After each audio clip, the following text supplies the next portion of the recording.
Merci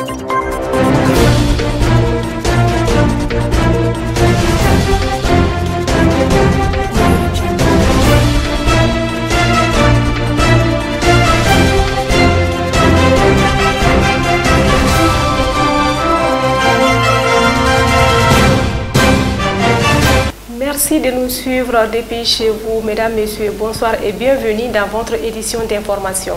Voici les titres. Série d'audience, le chef du gouvernement a reçu les ambassadeurs de la Chine et du Qatar à la primature. Pour le président de l'association des commerçants voyageurs, les sanctions de la CEDEAO ne vont pas impacter sur le plan commercial. En sport, le Mali a gagné face à la Tunisie sur un score de 1-0.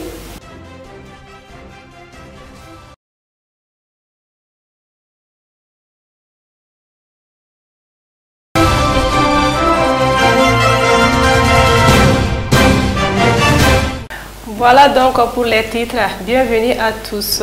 Le Premier ministre, chef du gouvernement, Dr Choukela Kokala Maïga, a reçu ce mardi 11 janvier 2022 l'ambassadeur de la République populaire de Chine au Mali, Si Hongchen, au menu des échanges entre les deux personnalités, les renforcements et les raffermissements des liens d'amitié et de coopération entre le Mali et la Chine. Écoutons l'ambassadeur de la Chine à sa sortie d'audience. Il est au micro d'Aïssata Touré. C'est pour moi un grand honneur de rencontrer son Excellence Monsieur le Premier ministre, parce que moi, en tant que nouvel ambassadeur de Chine, je dois tout d'abord rencontrer le chef du gouvernement pour prendre contact avec lui. Nous avons évoqué les relations de 61 ans, des relations diplomatiques entre la Chine et le Mali. Nous sommes tous satisfaits de ces fruits de coopération pragmatique. Et après, on devait nous rencontrer encore pour élaborer, pour étudier encore des projets que la Chine et le Mali peuvent monter, et dans le cadre de 9 programmes de coopération Chine-Afrique que le président chinois Xi Jinping a annoncé lors des 8e conférences ministérielles de FOCAC à Dakar. Il faut dire que la Chine respecte la processus de transition politique du gouvernement malien soutenu par le peuple malien, et la Chine soutient aussi les efforts que fait le gouvernement et le peuple malien dans la recherche d'une voie. Le Premier ministre a également reçu en audience ce mardi 11 janvier l'ambassadeur du Qatar, son Excellence Ahmed Ben Abdulrahman. Écoutons-le à sa sortie d'audience, toujours au micro d'Aïssata Touré. هذه الزيارة تأتي في إطار التعاون المشترك وتبادل الزيارات فيما يتعلق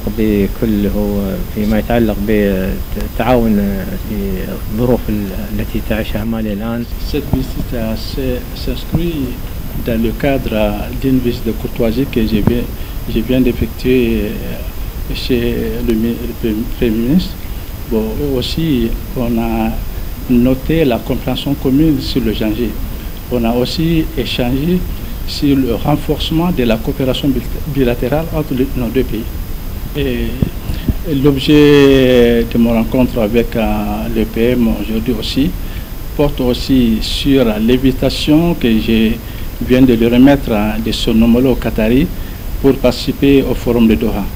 Ce Forum de Doha est un espace de rencontres internationales, là où se côtoient les dirigeants du monde entier, les premiers ministres, le président du pays. Bon, ça sera une bonne occasion pour le PM vraiment d'étaler la vision sur le Mali. Surtout actuellement, nous savons que vraiment le Mali traverse un moment le plus difficile de son histoire. Ça sera vraiment une vitrine vraiment pour étaler sa vision et d'évoquer tous les problèmes. عموما كان اجتماعا مفيدا الحمد لله، ونتمنى أن نخرج من هذا الاجتماع إن شاء الله بكل ما من شأنه أن يحقق مصلحة الشعبين وتوثيق العلاقة بين البلدين الصديقين إن شاء الله تعالى. C'était une rencontre très intéressante. Vraiment, nous avons parlé de la coopération bilatérale, les moyens de renforcer ces coopérations entre les deux pays, ce qui rentre dans le bénéfice, dans les intérêts de nos deux populations. نتمنى للشعب المالي الأمن والأمان والاستقرار وأن يكون موحدا وأن يكون التراب المالي من الشمال إلى الجنوب ومن الشرق إلى الغرب موحدا إن شاء الله ونحن ندعو الله سبحانه وتعالى أن يحقق هذه الأمنية إن شاء الله تعالى. Nous souhaitons au peuple malien la stabilité et la sécurité et l'intégrité territoriale du Mali, que le Mali et les Maliens puissent rentrer dans une seule porte et sortent dans une seule porte.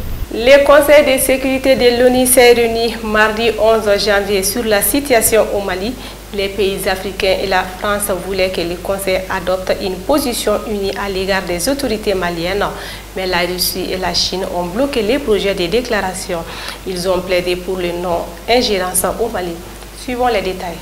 Lors de cette réunion, les ambassadeurs du Conseil ont aussi écouté un exposé de la jeune militante de la société civile malienne Adam Dicko, puis chacun a eu la possibilité de s'exprimer. La France, la Grande-Bretagne et les États-Unis ont rejeté une transition de 5 ans au Mali et soutenu les sanctions annoncées par la CEDEAO. Le Mali se retrouve seul face à tous ces terroristes. De leur côté, la Russie et la Chine ont plaidé pour le non-ingérence au Mali. Le représentant de Bamako a dénoncé lui aussi, dans la lignée de la déclaration du président de la transition Assimi Goïta, les annonces illégales et illégitimes de la CEDEAO. Concernant les sanctions fortes imposées par la CEDEAO, le représentant russe Vasily Nebenzia a déclaré qu'il serait irresponsable dans les circonstances actuelles de laisser ce pays s'en remettre à son destin, notamment pour ce qui est de réduire l'aide militaire et socio-économique à ce pays, l'imposition des sanctions contre le Mali, qui rencontre déjà bien des difficultés pourra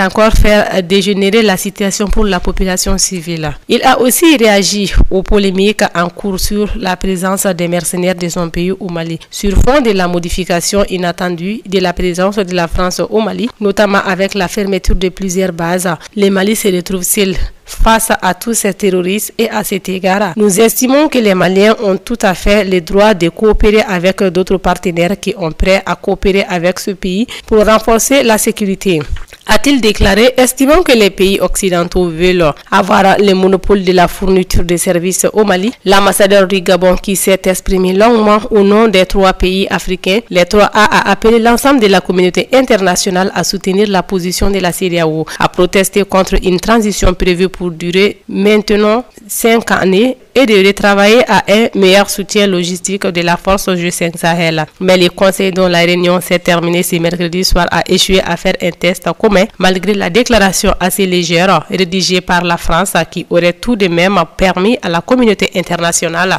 d'envoyer un message clair à Bamako. L'État s'est borné à parler d'un soutien aux efforts de médiation de la CEDEAO. La Russie et la Chine, qui prennent pourtant très souvent des solutions africaines à des problèmes africains, n'ont pas suivi la recommandation du groupe A3 et ont bloqué la déclaration. Gabon, Ghana et Kenya ont alors décidé de faire une déclaration pour leur groupe et se sont dus dessus à l'issue des consultations, alors que les solutions humanitaires et sécuritaires se dégradent pour le peuple malien. Ils ont aussi appelé Bamako à trouver une solution pour l'accueil d'un 1000 casques bleus et tchadiens supplémentaires malgré la soudaine fermeture des frontières. La Confédération des syndicats autonomes du Sénégal condamne avec la dernière énergie les sanctions dénuées de tout sens de la CEDEAO contre le peuple malien. Elle exprime sa profonde solidarité aux travailleurs et au peuple malien à qui est imposée une douloureuse et injuste épreuve. L'Association des commerçants voyageurs du Mali a réagi face aux sanctions adoptées par la CEDEAO contre notre pays. Pour les membres de l'association, il est temps pour nos autorités de tenir et de faire face à la CEDEAO, car ces sanctions ne peuvent en rien être des sources de défaite sur le plan commercial. Les détails au micro d'Ali Koulibaly et Soumiatara. Avec des stocks suffisants à l'heure actuelle, le vice-président de la COVMADJA s'est dit confiant vis-à-vis des sanctions prises par la CEDEAO contre notre pays. Pour lui, ces stocks suffisent pendant 6 mois. Nous, on a des stocks qui sont suffisants à l'heure là, parce qu'avec la Covid, les marchandises qu'on amenait depuis 2019 aujourd'hui, les stocks ne s'écoulent pas parce que déjà qu'il n'y a pas le pays. Parce que la majorité même du pays n'était pas gouvernée. Les marchandises venaient de partout dans les sous-régions. On n'a pas la statistique pour dire qu'il peut y avoir une rupture de stock à l'heure là. Peut-être si ça va perdurer, peut-être il peut y avoir une rupture ou bien une flambée ou bien un manquement de denrées alimentaires. Mais c'est pour le moment aujourd'hui. Même si on fait 2 ou 6 mois comme ça là, ça va nous permettre d'avoir un autre capital. Parce qu'on a des stocks suffisants qui sont dans les magasins, qui sont vendables. Parce que dans les sous-régions, les gens qui sont à Mopti, ils partaient se ravitailler à Burkina. Les gens qui sont à Gaoui, se ravitailler en Algérie. Bon, ceux qui sont à Kaye, ils vont au Sénégal pour se ravitailler. C'est nous qu'on a amené ça à Bamako ici. On avait une très grande difficulté à écouler nos marchandises. Ça va nous permettre d'avoir un autre capital. Selon Ousmane Diallo, ces sanctions vont permettre aux commerçants de mieux gérer leurs économies, d'être plus prudents face aux défis quotidiens de la vie. Bon, ça va l'être comme ça. Parce que ce qu'on on va gagner, c'est ça qu'on va préfinancer ça. C'est ça qui va nous permettre de faire une autosuffisance, de s'autonomiser en un mot.